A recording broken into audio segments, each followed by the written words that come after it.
Welcome to our channel. Today we how to uninstall Adblock exceptions affecting affiliate links, beginner guide step by step clearly. Open your web browser and navigate to the settings menu. Locate the extensions or add-ons section.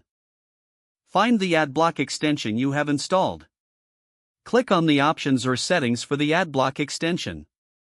Look for the section labeled whitelist or exceptions. This is where you will see the sites you have allowed. Review the list of exceptions carefully. Identify any websites that you suspect may be affecting your affiliate links. Once you find the problematic site, click on the Remove or Delete button next to it.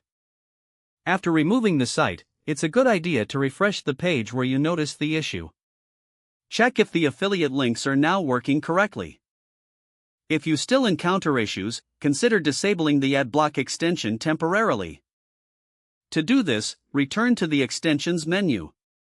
Toggle the switch next to Adblock to turn it off.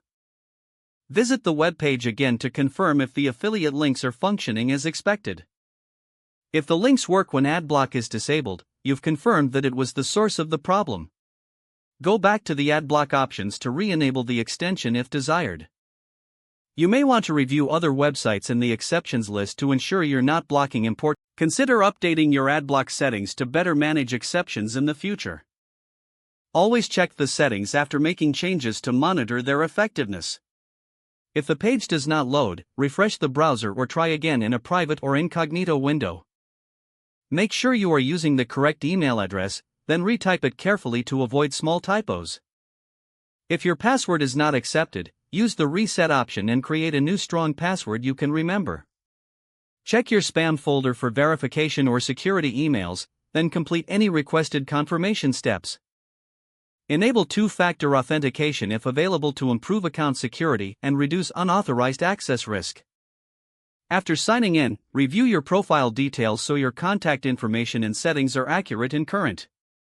If you see an error message, note it down and try again after restarting your device and internet connection. Log out when you finish, especially on shared devices, to keep your account and payment information secure. If the page does not load, refresh the browser or try again in a private or incognito window. Don't forget to like this video and subscribe to our channel for more step-by-step tech guides.